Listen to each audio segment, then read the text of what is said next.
Assalamualaikum warahmatullahi wabarakatuh. Innal hamdalillah nahmaduhu wa nasta'inuhu wa nastaghfiruh wa na'udzu billahi min shururi anfusina wa min sayyiati a'malina. Man yahdihillahu fala mudhillalah wa man yudlilhu fala hadiyalah. Ashhadu an la ilaha illallah wahdahu la syarikalah wa ashhadu anna Muhammadan 'abduhu wa rasuluh. Allahumma salli wa sallim wa barik ala abdika wa rasulika Muhammad wa ala alihi wa ashabihi wa man tabi'ahu bi ihsanin ila yaumiddin. Amma ba'du, jamaah salat subuh yang dimuliakan oleh Allah Subhanahu wa taala. Kita melanjutkan pelajaran kita dalam As-Sirah An-Nabawiyah, perjalanan hidup Rasulullah sallallahu alaihi wasallam, di mana pada pertemuan yang lalu kita masih berada pada pembahasan Ghazwatu Badar Al-Kubra, yaitu perang Badar yang besar. Dan kita telah sampai pada pembahasan di mana orang-orang Quraisy sebelum mereka sampai pada tempat di mana mereka akan berperang, itu terjadi perselisihan di antara mereka, yaitu antara Utbah dengan Abu Jahal, di mana Utbah memilih untuk pasukan kembali ke Mekah dan tidak berperang bersama dengan Nabi sallallahu alaihi wasallam, disebabkan karena peperangan ini hanya satu tujuannya, yaitu ingin membalas dendam atas kematian dari saudara Amir Al-Hadrami. Maka Utbah mengatakan, mendingan saya saja yang menanggung semua kerugian dari Amir ini. Saya yang akan membayar diatnya dan saya yang akan menggantikan seluruh harta yang hilang darinya. Akan tetapi karena dengan kesombongan Abu Jahal, maka Abu Jahal menolak apa yang diinginkan oleh Utbah. Maka oleh karena itu Abu Jahal pun membuat strategi bagaimana supaya keinginan Utbah ini tidak disetujui oleh kebanyakan pasukan. Maka Abu Jahal pun mendatangi Amir, lalu memprovokasi dari Amir ini. Akhirnya Amir pun marah dan masuk dalam pasukan dan berteriak-teriak, wa umarah, alangkah malangnya saudaraku Amr, alangkah malangnya saudaraku Amr, hingga akhirnya pasukan yang ada di situ kembali panas dan kembali marah. Akhirnya apa yang diusulkan oleh Utbah itu terlupakan oleh pasukan tersebut. Maka setelah itu terjadi kesepakatan kembali untuk terus meneruskan berperang dengan Rasulullah sallallahu alaihi wasallam. Itu mereka sambil berjalan, di tengah jalan mereka untuk mendatangi tempat di mana mereka akan berperang, di mana pasukan Nabi sallallahu alaihi wasallam telah terlebih dahulu masuk dalam medan perang tersebut. Maka walamma tala'al musyrikuna wa tara'al jam'an, maka tak kala orang-orang musyrik telah terlihat, wa tara'al jam'an, dan kedua kelompok, yaitu kelompok Nabi sallallahu alaihi wasallam dan kelompok dari Abu Jahal telah saling melihat antara satu dengan yang lainnya. Qala Rasulullah sallallahu alaihi wasallam, maka Nabi sallallahu alaihi wasallam bersabda, Allahumma hadhihi Quraisy, ya Allah inilah Quraisy, qad aqbalat bi khuyalaiha wa fakhriha, telah datang dengan kesombongannya, tuhaduka wa tukadzibu rasulak, mereka datang untuk menentangmu dan datang untuk mendustakan rasulmu. Allahumma nasruka alladhi wa'adtani, ya Allah pertolonganmu yang engkau telah janjikan kepadaku.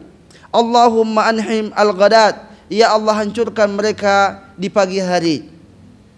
Jemaah yang dimuliakan oleh Allah Subhanahu wa taala, di sini Nabi sallallahu alaihi wasallam senantiasa berhubungan dengan Allah Subhanahu wa taala, memohon kepada Allah Subhanahu wa taala ketika akan berperang. Disebabkan karena hitungan-hitungan matematika, di sini Nabi sallallahu alaihi wasallam jumlahnya sangat sedikit dibanding dengan mereka yang telah terlihat di hadapan pasukan Nabi sallallahu alaihi wasallam. Jumlah mereka sangatlah banyak, yaitu sekitar 1.000 orang, sedangkan pasukan Nabi hanya 300-an orang saja.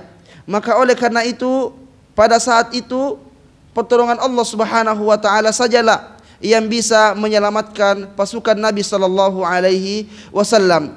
Maka oleh karena itu jamaah sekalian, di saat-saat yang sulit, maka seseorang harus senantiasa kembali kepada Allah Subhanahu wa taala, memohon pertolongan hanya kepada Allah Subhanahu wa taala. Wa qad qala Rasulullah sallallahu alaihi wasallam, dan Nabi sallallahu alaihi wasallam pun berkata, wa ra'a Utbah ibn Rabi'ah fil qaumi ala jamalin lahu ahmar, ketika melihat di sana ada Utbah ibn Rabi'ah di tengah-tengah pasukannya yang mengendarai onta merah. Jadi onta yang paling istimewa, kendaraan yang paling mahal ketika itu adalah onta merah, dan itulah yang dikendarai oleh Utbah ibn Rabi'ah. Nabi sallallahu alaihi wasallam berkomentar tentang Utbah. Kata beliau, iyyakum fi ahadin minal qaumi khairun, jika seandainya ada di antara kaum itu orang yang baik, fa inda sahibil jamalil ahmar, maka yang terbaik di antara mereka adalah yang mengendarai onta merah tersebut. Apa sebabnya? Karena Utbah sebelum sampai di medan perang, dia telah mengajak pasukannya untuk kembali dengan salah seorang di antara mereka menawarkan kepadanya, lalu berkata, wahai Utbah, maukah engkau melakukan suatu kebaikan?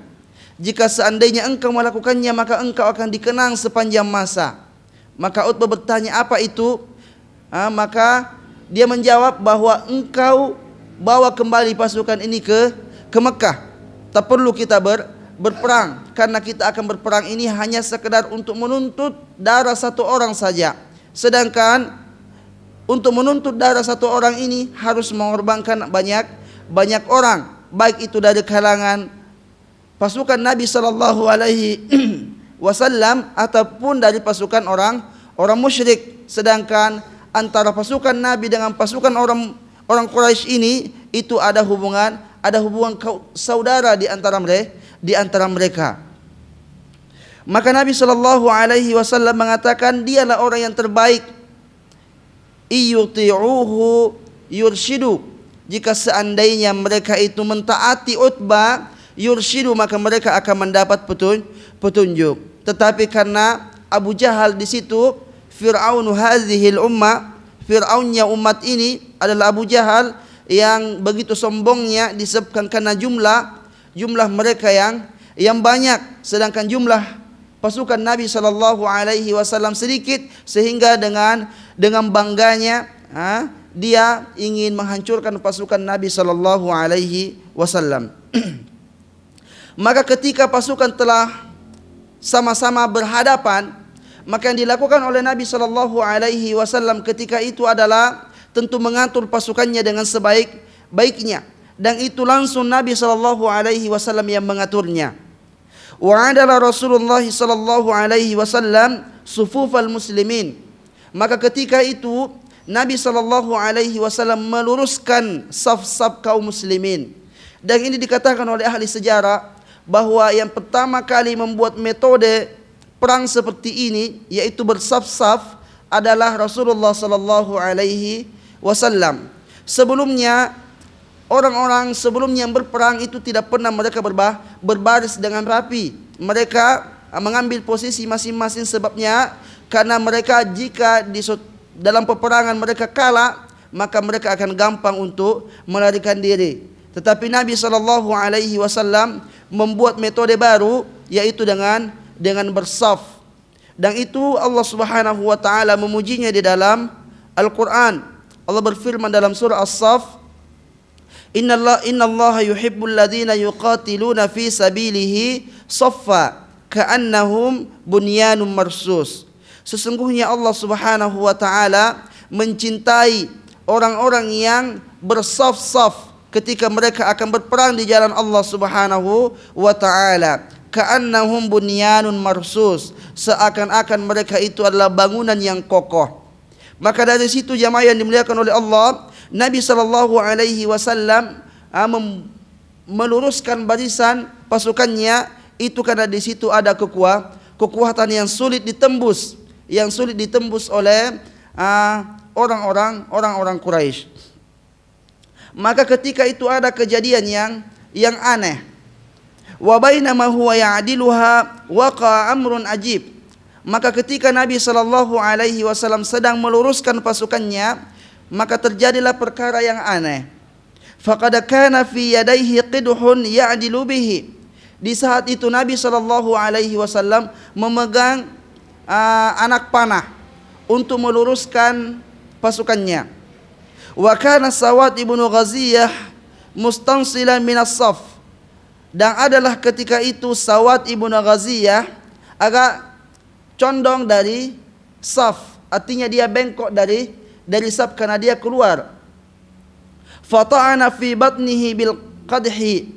Maka Nabi sallallahu alaihi wasallam ketika itu menusuk dengan ujung anak panah itu Sawad ibnu Ghaziyah, ditusuk seperti itu. Wa qala istawi ya Sawad. Lalu Nabi SAW berkata, luruskan wahai Sawad, karena dia telah menyelisihi perintah Nabi SAW ketika Nabi katakan luruskan barisan, dia tidak meluruskan barisannya, sehingga Nabi SAW karena memegang anak panah maka ditusuklah kepada Sawad ini. Dan ini menunjukkan jemaah sekalian, perintah apapun yang diperintahkan oleh Nabi SAW harus ditaati, tidak boleh diselisihi. Dan ini bukan hanya di peperangan saja, dalam saf salat saja itu juga berhak seorang imam untuk menegur dan marah, bahkan melakukan apa yang dilakukan oleh Nabi SAW ketika ada makmum yang tidak mengindahkan perintah imam. Ketika imam mengatakan sawwu sufufakum, lalu dia tidak memperhatikannya, maka seorang imam berhak untuk marah padanya. Itu pernah terjadi di zaman Nabi SAW ketika Nabi telah meluruskan saf, lalu Nabi SAW hendak takbir, sudah menghadap ke kiblat, tapi ternyata ada seorang sahabat yang condong. Maka Nabi SAW menegurnya dengan teguran yang sangat keras. Nabi SAW bersabda, istawi sufufakum, luruskan saf kalian, ataukah Allah Subhanahu wa taala akan membuat hati kalian bercerai-berai. Maka dengan itu Nabi SAW marah kepada sahabat ini disebabkan karena dia telah keluar dari saf. Maka dari situ para ulama mengatakan bahwa meluruskan saf adalah suatu kewajiban di dalam salat. Dan salat akan menjadi tidak sempurna jika seseorang tidak meluruskan safnya. Maka yang menyempurnakan itu juga menjadi sebuah kewajiban. Sebagaimana kaidah para ulama, ma la yatimul wajibu illa bihi fahuwa wajib. Apa yang kewajiban itu tidak sempurna karenanya, maka sesuatu itu harus menjadi sesuatu yang wajib agar menjadi sempurna. Maka ketika itu jamaah yang dimuliakan oleh Allah Subhanahu wa taala, qala Nabi SAW, istawi ya Sawad, luruskan wahai Sawad. Faqala Sawad, ya Rasulullah auja'tani fa'aqidni. Maka Sawad pun menjawab, wahai Rasulullah, engkau telah menyakiti aku, karena ujung panah itu kan runcing gitu, ditusuk itu, maka Sawad pun merasa sakit. Maka dia pun diprotes oleh Sawad, ya Rasulullah, engkau telah menyakitiku, fa'auqidni, maka berikan aku kesempatan untuk mengkisas, membalas. Ini adalah sebuah kejadian yang aneh, ya, karena Nabi SAW menegur Sawad itu karena kesalahannya. Lalu Sawad pun meminta untuk membalas karena dia telah disakiti. Tapi karena jamaah sekalian Nabi sallallahu alaihi wasallam sangat rendah hati, maka apa yang dilakukan oleh Nabi? Fakashafa an batnihi. Maka Nabi SAW membuka pakaiannya dan memperlihatkan perutnya. Wa qala istaqid. Lalu Nabi SAW mengatakan, silahkan dibalas. Fa'tanaqahu sawadun wa qabbala batnahu. Maka tiba-tiba saja Sawad datang memeluk Nabi sallallahu alaihi wasallam dan mencium perut Nabi sallallahu alaihi wasallam. Faqala, lalu Nabi menjawab, "Ma hamalaka ala hadza ya Sawad?" Apa yang menyebabkan engkau melakukan ini wahai Sawad? Qala ya Rasulullah. Maka Sawad pun menjawab, "Ya Rasulullah, qad hadara ma tara." Engkau telah melihat apa yang terjadi saat ini, yaitu musuh kita telah berada di hadapan kita saat ini. Ini menunjukkan bahwa Sawad sudah siap untuk mati. Maka dia berkata, fa'aradtu an yakuna akhiral ahdi bika an yamussa jildak. Maka aku menginginkan umurku yang paling terakhir adalah aku menginginkan antara kulitku dengan kulitmu sebelum saya meninggal itu bersentuhan. Fada'alahu Rasulullah sallallahu alaihi wasallam bi khair. Maka Nabi sallallahu alaihi wasallam mendoakannya dengan kebaikan. Maka dari sini jamaah sekalian menunjukkan betapa rendah hatinya Nabi sallallahu alaihi wasallam ketika sahabatnya meminta untuk mengkisas Nabi sallallahu alaihi wasallam, maka Nabi pun mempersilahkan untuk itu. Sebab apa? Sebab ini adalah saat-saat yang dibutuhkan kesepakatan. Tidak boleh ada perselisihan di antara kaum muslimin di saat itu. Sebab apa? Sebab jika terjadi perselisihan maka bisa kacau pasukan Nabi sallallahu alaihi wasallam, sedangkan pasukan sudah atau musuh sudah ada di hadapannya. Maka Nabi sallallahu alaihi wasallam lebih mengalah dibanding apa yang dilakukan oleh Sawad ini, padahal Sawad ini telah melakukan sebuah kesalahan. Dan juga jamaah sekalian, sahabat tidak terbiasa dengan perang yang bersab-sab sehingga Nabi SAW bisa memaklumi sahabat tentunya. Karena pada saat itu inilah pertama kali Nabi menyusun pasukannya dengan bersab-sab. Adapun peperangan sebelumnya maka mereka bebas mengambil posisi masing-masing, sehingga Sawad ini belum mengerti apa yang diinginkan oleh Nabi sallallahu alaihi wasallam. Kemudian jemaah sekalian, mencium perut Nabi sallallahu alaihi wasallam itu adalah perkara yang aneh.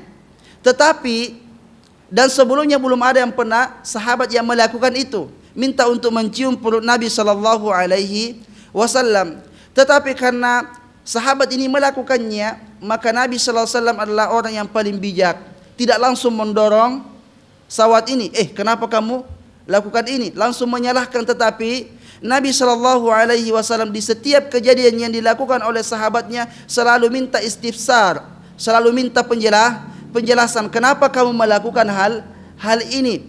Kenapa engkau melakukan hal ini? Lalu ketika sahabat Sawad menjawab dengan jawaban yang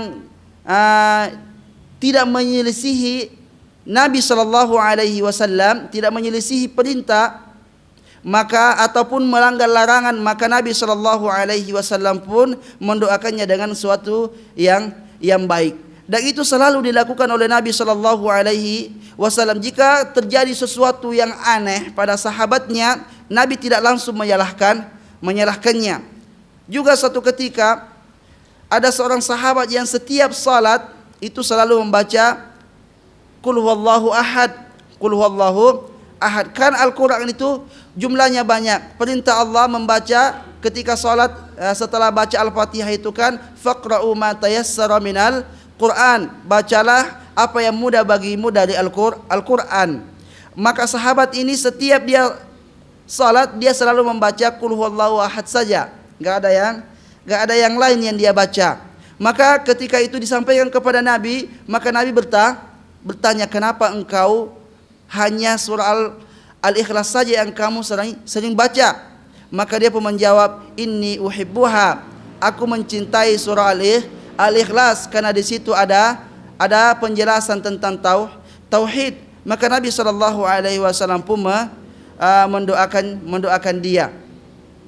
Ini menunjukkan jamaah sekalian, setiap sesuatu yang terjadi pada saudara kita yang di luar dari apa yang kita ketahui karena perbuatan yang aneh, maka jangan sampai kita langsung menyalahkannya, tetapi terlebih dahulu kita minta penjelasan darinya.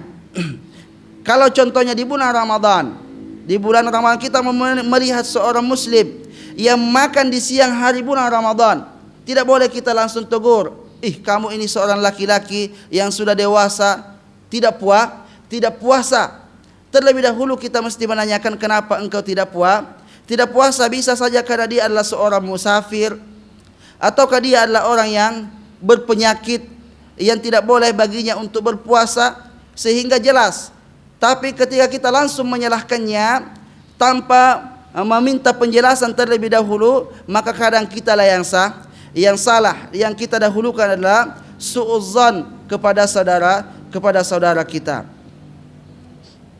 Walamma tamma ta'dilus sufuf asdara awamirahu ila jaishihi. Maka tak kala barisan telah selesai semua diluruskan oleh Nabi sallallahu alaihi wasallam, asdara awamirahu ila jaishihi. Nabi memberikan aturan-aturannya kepada pasukannya. Bi'alla yabda'u al-qitala hatta yatalaqqaw minhu al-awamir al-akhirah. Bahwa tidak boleh salah seorang pun di antara mereka memulai peperangan sampai ada aba-aba yang terakhir dari Nabi sallallahu alaihi wasallam. Thumma adla ilaihim bitaujihin khas. Lalu Nabi sallallahu alaihi wasallam memberikan penjelasan kepada mereka dengan petunjuk khusus di dalam berperang. Faqala in athkabukum, lalu Nabi mengatakan, jika mereka telah menyerbu kalian, yakni iqtarabu minkum farmuhum, jika mereka telah menyerbu kalian, maka panahlah mereka. Karena di barisan pertama itu pasukan pemanah semuanya. Nanti di pasukan kedua, ketiga, keempat baru yang memegang pedang saja. Yang barisan pertama adalah tukang panah. Wastabiqu nablakum, lalu lesetkan panah kalian. Wala tasallu suyufa hatta yaghushukum, dan jangan kalian menghunus pedang sampai mereka masuk dalam barisan kalian. Ini yang dilakukan oleh Rasulullah sallallahu alaihi wasallam, aturan-aturan di dalam berperang. Maka oleh karena itu harus dipatuhi aturan Nabi sallallahu alaihi wasallam. Apa yang telah ditetapkan oleh Nabi tidak boleh untuk diselisihi, sebab yang menjadi penyebab kalahnya atau terbunuhnya, banyaknya terbunuh di perang Uhud disebabkan karena mereka menyelisihi perintah Nabi sallallahu alaihi wasallam. Summa raja'a ilal arish. Kemudian setelah Nabi sallallahu alaihi wasallam menyampaikan pesannya dan meluruskan safnya, lalu Nabi kembali ke tempat khusus yang tinggi untuk memperhatikan bagaimana kejadian perang nanti yang akan berlangsung. Wa huwa wa Abu Bakrin, beliau bersama dengan Abu Bakar khasatan secara khusus. Jadi Nabi sallallahu alaihi wasallam selalu menggandeng Abu Bakar. Ini menunjukkan bahwa Abu Bakar adalah orang yang paling dekat dengan Nabi sallallahu alaihi wasallam di kalangan sahabatnya. Wa qama Sa'd bin Mu'adz bi katibatil hirasa ala babil arish. Lalu Sa'd bin Mu'adz pun berdiri untuk menjaga Nabi sallallahu alaihi wasallam di tempat Nabi sallallahu alaihi wasallam berdiri. Ammal musyrikun, adapun orang musyrik, sebelum mereka menyerang pasukan Nabi sallallahu alaihi wasallam, faqad istaftaha Abu Jahlin, maka Abu Jahal meminta sebuah keputusan dari Allah Subhanahu wa taala. Jadi Abu Jahal pun meminta keputusan dari Allah. Dia berkata, faqala Allahumma aqta'na lirrahim. Abu Jahal sebelum pasukannya menyerang pasukan Nabi juga memberikan penjelasan terlebih dahulu kepada pasukannya. Maka dia pun berkata, Allahumma aqta'na lirrahim. Ya Allah, mereka telah memutus tali persaudaraan kami, tali kekeluargaan kami, mereka telah putus. Yang dimaksud adalah Rasulullah dengan sahabat-sahabatnya yang hijrah ke Madinah. Wa atana bima lan na'rifhu, dan dia telah membawakan kepada kami sesuatu yang kami tidak tahu, yaitu Al-Quran dan aturan-aturan yang ada di dalam agama Islam. Fa'ahnihi al-ghadat, maka hancurkanlah mereka hari ini. Allahumma ayyuna kana ahabba ilaik. Ya Allah, siapa yang paling engkau cintai dari kami, fa indaka fansurhu al-yaum, maka tolonglah dia hari ini. Wa dzalika anzalallah, maka pada saat itu Allah Subhanahu wa taala menurunkan firman-Nya. Maka di sini juga Abu Jahal mengembalikan perkaranya kepada Allah Subhanahu wa taala. Mereka ketika mereka berdoa, mereka juga yakin kepada Allah Subhanahu wa taala, tetapi mereka di satu sisi menyekutukan Allah Subhanahu wa taala. Disitulah kesalahan besar orang-orang Quraisy. Mereka mengakui adanya Allah Subhanahu wa taala ketika mereka dalam keadaan sulit, mereka juga berdoa kepada Allah Subhanahu wa taala, tetapi ketika mereka dalam keadaan lapang, dalam keadaan tenang, mereka kembali menyekutukan Allah Subhanahu wa taala. Maka Allah Subhanahu wa taala menurunkan ayat atas apa yang diucapkan oleh Abu Jahal. Maka dari sini jamaah sekalian, dengan kita membaca sejarah Nabi sallallahu alaihi wasallam, maka kita akan tahu persis sebab-sebab turunnya ayat-ayat Allah Subhanahu wa taala. Allah berfirman, in tastaftihu, jika mereka meminta keputusan, faqad ja'akumul fath, maka sungguh keputusan itu telah sampai kepada mereka, yaitu ketika Utbah meminta kembali pasukannya ke Mekah, maka itulah keputusan yang paling baik. Tetapi Abu Jahal tidak mau menerima keputusan itu. Kenapa Abu Jahal sekarang minta keputusan lagi kepada Allah Subhanahu wa taala? Wa in tantahu fahuwa khairul lakum, jika kalian berhenti tidak melanjutkan perjalanan menuju kampung Badar untuk berperang, fahuwa khairul lakum, maka itulah yang terbaik untuk kalian. Wa in ta'udu, jika kalian kembali tidak mau mengikuti keputusan Utbah, kalian melanjutkan kembali keinginan kalian, na'ud, maka kami juga akan kembali, kata Allah Subhanahu wa taala, untuk memerangi kalian. Walan tughni ankum fi'atukum syai'a, dan sesungguhnya kelompok kalian yang jumlahnya banyak itu tidaklah berguna sedikit pun untuk kalian, walau kathurat, walaupun jumlahnya sangat banyak. Wa annallaha ma'al mu'minin, dan sesungguhnya Allah Subhanahu wa taala bersama dengan orang-orang yang mukmin. Ayat ini turun ketika Abu Jahal la'natullah alaihi itu berdiri di hadapan pasukannya lalu berdoa kepada Allah Subhanahu wa taala, minta keputusan kepada Allah Subhanahu wa taala. Lalu dia menyambung dengan ucapannya, siapa yang engkau lebih cintai dari kami, maka berikanlah dia pertolongan. Maka tentunya yang Allah Subhanahu wa taala cintai adalah pasukan yang dipimpin oleh Rasulnya, Nabinya. Maka oleh karena itu dari doanya Abu Jahal saja telah mendoakan pasukan Nabi sallallahu alaihi wasallam untuk menang. Wa kana awwalu waqudil ma'raka Al-Aswad ibnu Abdul Asad Al-Mahzumi, dan adalah yang pertama kali membuat peperangan itu panas adalah Al-Aswad ibnu Al-Asad Al-Mahzumi. Kana rajulan syarisan sayyi'al khalq, dia adalah orang yang sangat kasar dan sangat buruk akhlaknya. Kharaja qailan, dia keluar meninggalkan pasukan orang Quraisy lalu berkata, wa'ahidullah, aku berjanji kepada Allah Subhanahu wa taala, la asyrabanna min haudihim aw la ahdimannahu aw la amutanna dunahu. Aku berjanji kepada Allah Subhanahu wa taala, saya akan minum dari telaga kaum muslimin. Karena kaum muslimin telah membuat telaga dan menutup semua sumur-sumur yang ada di kampung Badar yang ada di sekitar tempat mereka berperang. Maka karena sebelum berperang ada beberapa orang Quraisy yang datang minum di telaga Nabi sallallahu alaihi wasallam dan Nabi biarkan mereka minum. Maka Al-Asad ini mengatakan, saya akan minum di telaga mereka. Ataupun kalau saya tidak minum, saya akan hancurkan telaga mereka itu. Ataupun saya mati karenanya. Aku siap mati untuk menghancurkan telaga Nabi sallallahu alaihi wasallam.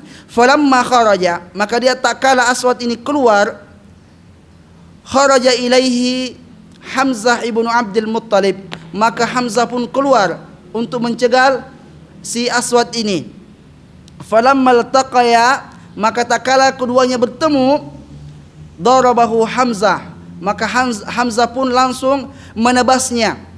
Fa'atanna qadamahu binisfi saqihi wa huwa dunal haud, maka betisnya pun kena dengan sabetan pedang hingga mengeluarkan darah yang banyak. Maka fawaqa'a ala zahrihi, maka dia pun terjatuh setelah kena pedang.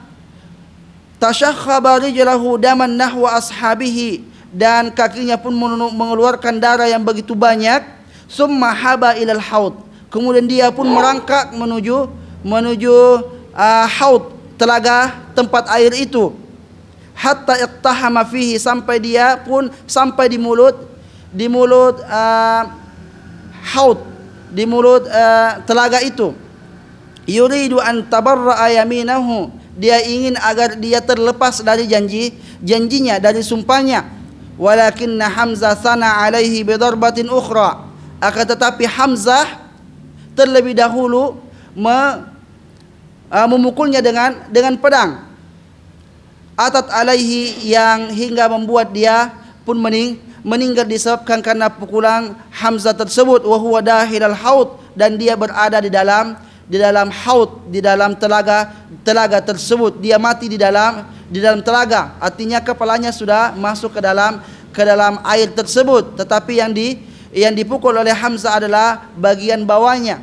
Tetapi dengan itu dia pun meninggal. Setelah itu, ini menunjukkan sebuah kemenangan, tanda-tanda kemenangan terhadap kaum muslimin, karena sudah ada salah seorang di antara mereka yang terbunuh. Setelah itu apa yang terjadi? Karena telah terbunuh utusannya, maka dia pun 3 orang kembali keluar. Wa hadza awwalu qatlin ash'ala naral ma'rakah, maka ini adalah yang pertama kali, pembunuhan pertama kali di dalam perang Badar tersebut, yang membuat peperangan menjadi panas, menjadi terbakar. Faqad kharaja ba'dahu salasa min khairati fursani Quraisy kanu min ailatin wahidah, maka setelah itu 3 orang kembali keluar dari kalangan orang Quraisy, yang 3-tiganya ini adalah satu keluarga. Siapa itu? Dia adalah Utbah. Kemudian ada Syaibah. Utbah dan Syaibah ini bersaudara. Kemudian Al-Walid ibnu Utbah. Kemudian Al-Walid ibnu Utbah anaknya Utbah. Jadi saudara dan anak. Jadi saudara Utbah, kemudian anaknya Utbah, 3 orang dia keluar. Falamma infasalu minas saf, maka tak kala dia keluar dari safnya, dari pasukan orang-orang Quraisy, talabul mubarazah. 3-tiganya diminta mubarazah. Mubarazah itu duel. Jadi berdua diberikan kesempatan dia berperang berdua saja di situ, dan semuanya menyaksikan siapa yang kalah di antara mereka. Fakharaja ilaihim salasatun min syababil ansar, maka keluar pula 3 orang dari pemudaan Ansar untuk mubarazah, untuk berduel. Siapa dia? Auf wa Muawid ibn al-Harith, kemudian Abdullah ibn Rawaha. Fakharaja qalu man antum, setelah mereka berhadapan ditanya, siapa kalian ini? Kami tidak mengenal mengenal kalian. Jadi dari kalangan orang Quraisy bertanya, qalu rahtu minal ansar, kami ini adalah utusan dari Ansar. Qalu akfaun kiram, dengan sombongnya dia mengatakan kami tidak butuh kalian, kita tidak satu level, kalian ini sukunya tidak mulia. Maka dia mengatakan akfaun, kami butuh yang satu level, kiram yang mulia. Kami tidak mau berperang antara kami orang Quraisy yang levelnya tinggi dari segi kesukuan, kemudian saya akan berperang dengan level yang rendah. Tentu ini tidak level bagi saya tidak mau gitu. Jangan sampai dia terbunuh dengan level yang rendah. Ini sesuatu yang memalukan.